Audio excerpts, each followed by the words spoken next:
Thank you. I'll try to make it in 12 minutes. It will be very difficult, so I'll skip parts. It's a pleasure to be in this place, first time for me, so congratulations for the beautiful building and the beautiful hall. So I'd like to tell you about our recent result on hyperscanning fMRI data or study for joint attention. So to start with, I must say, what is joint attention? This is a very basic skills that everyone, every baby is few months old is tested for, and we can see here the child is pointing and his father, so he's initiated joint attention and his father responding to joint attention. There's something basic that it's not only in human, it's known in animals and monkeys, and the question is, what is the mechanism? So we hypothesized that joint attention, which is one of the basic interaction skills, it includes bidirectional exchange. And each of these directions has a different mechanism. So we're talking about, if we have a sender and we have a receiver, we're talking about information can go from the sender to the receiver, which is the ability for social interaction, and a response, which is the ability for social communication. And any problem, any disability of this result with severe difficulties, like the worst maybe is autism. So what I'm going to describe is a new analysis for data that was published in 2015. This data was collected by my colleagues in Germany, and the paper was published in PNAS, and the first author is Edda. What they did hyperscanning. Hyperscanning can be done with fMRI, EEG, MEG, near-infrared. And what they did here, that they have two MRI systems which are synchronized, and in each of the system lie one of the femurs, and one of them got a task to look to one of these points. So she gazed to this point. The other one saw her all the time, and simply need to report where is the gaze. So this is okay. So it's the simple task of joint attention. The success is almost 100%. So what they did, as we can see here, there is during the interaction, during the task, which lasted 5 seconds, and then they measure for another 10 seconds, repeat it several times, switch between the one who sent information to the other one. And this data, they show that two regions were mainly synchronized between the two brains and using a conventional analysis. And what we intended to do is to test to see if we get some more information. So what we have data. We have a time series from different regions in the brain during interaction, after interaction, and we'd like to be able to tell us or to find what is the pathway that information is processing, which region it included, and the direction of flow. So by doing this, we actually assume that interbrain synchronization characterized the function by functional connectivity, or OIT functional connectivity, that synchronization frequency is associated with neural frequency, and in order to obtain this information, we aim to identify interbrain directed pathways, as plotted here, that describe this, how information is processing, and to find the region which are in these pathways.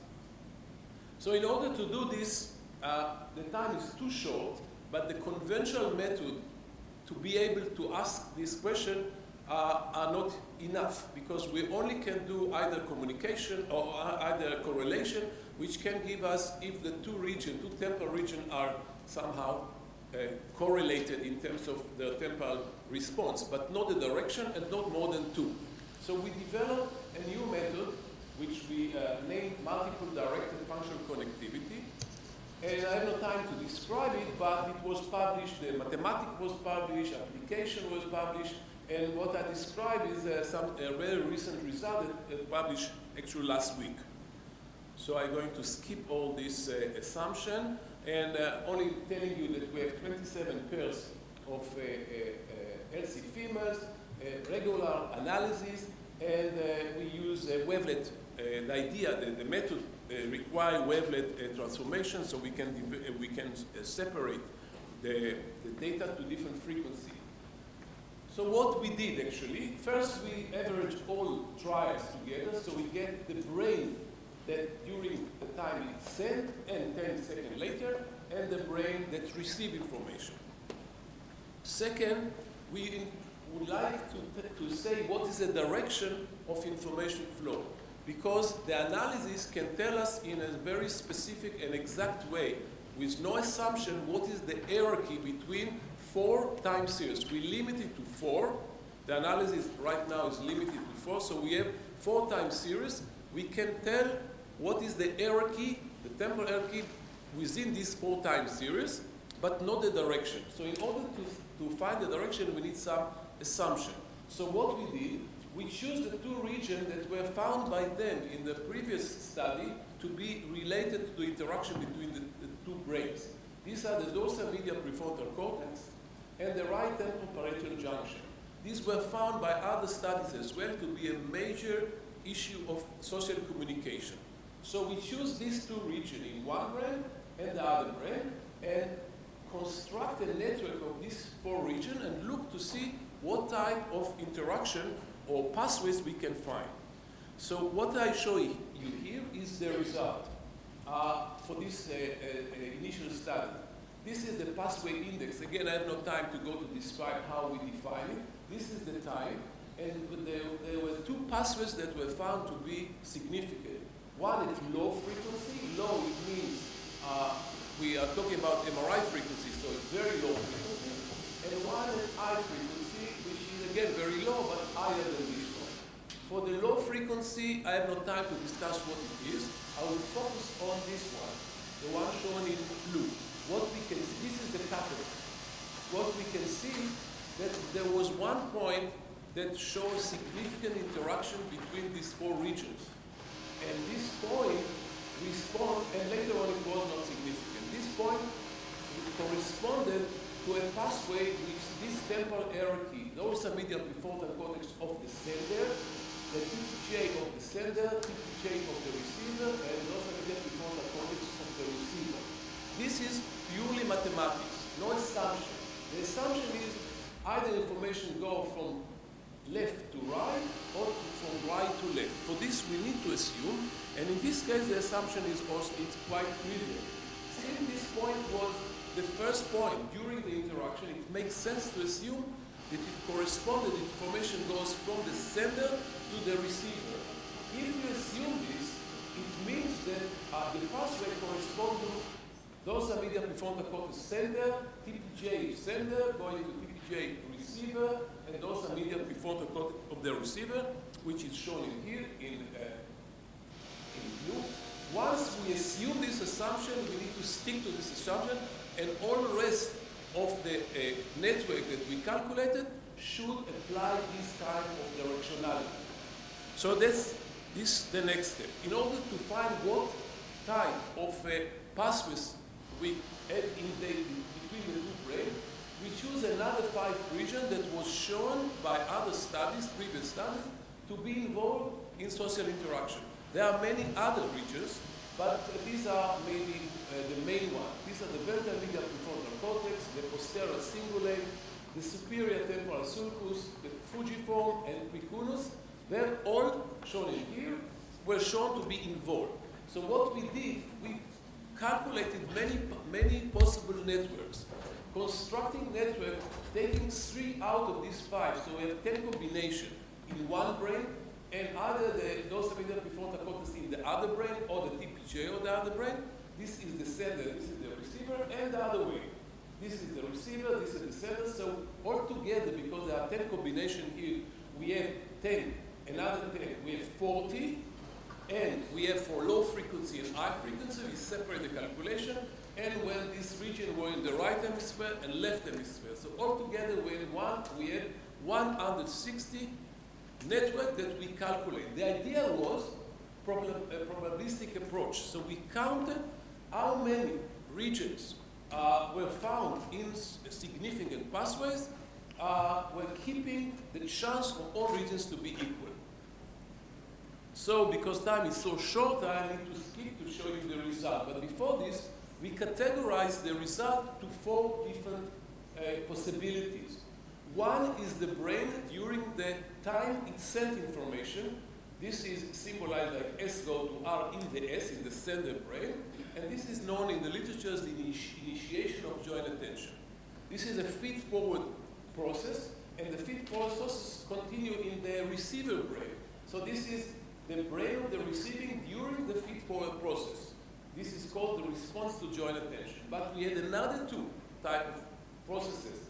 One is in the sender brain, when it receives information, it's R go to S in the sender brain, and the receiving in the receiver during the time it sends feedback information, R go to S and R. So if we count the number of regions that were found, and, this is a short one of the results, and I'm going to talk only of the high frequency because time is too short.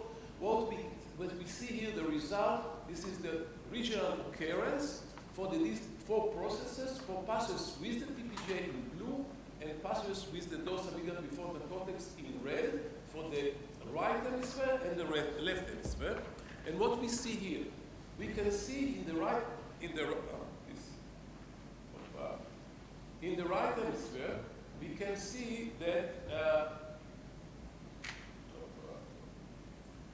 in these 2 regions, that the region occurrence is high for these 2 processes, the initiation of joint attention and the responding to joint attention. These are higher than other 2. We can see in the right hemisphere that there is pathways with the TPJ higher than other processes with the TPJ for the initiation of joint attention. We can see that there's higher region occurrence for the responding joint attention for pathways with the dorsal medial prefrontal cortex versus the TPJ. And we can see for the left hemisphere that there is higher regional occurrence for the receiving process, the receiving process for pathways with the TPJ compare these 2. So altogether, we can now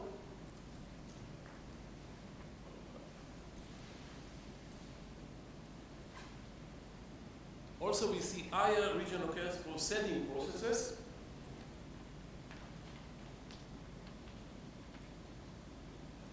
I'll skip this one. This is the regional that were involved, and I'll skip directly to the final results, summarizing the result. Okay, the main findings were the joint attention involved bidirectional flow at high frequency, which was not shown before. Second is that the right hemisphere was more involved with feed forward, while left hemisphere with feedback. And the dorsal medial prefrontal cortex was more involved in sending processes, while the TPJ in receiving processes. So we have separation of hemisphere. Each hemisphere has a different goal, and the dorsal medial prefrontal cortex and the TPJ has a different part in these processes. We also show, and I skipped this, but we show that the regional occurrence, so which region are involved in the processes, are different. For example, with pathways with the DM prefrontal cortex, the initiation and responding to joint attention involve the same region, the ventral median prefrontal cortex and the STS. While the pathways with the TPJ, we could only say something about the initiation of joint attention, but not on the responding to joint attention, and eating the pathways included, but we don't know what is the relation with them, the direction of flow with them, the ventral medial prefrontal cortex, and the PCC, STS, and the TPJ. They were involved. So altogether, we can see that we can differentiate between two processes: sending information and receiving information, feed forward and feedback, and this gives us some idea, because we can imagine, for example, in some disorder, if we talk about autism, we can think that a child, autistic child, has a difficulty to communicate with the society, people around him. It could be that he understands well what other people ask him, talking to him, but can't respond, or he is not understanding the surrounding, and so he's not responding. So it could be two different processes involving in this disorder, and the treatment should be different.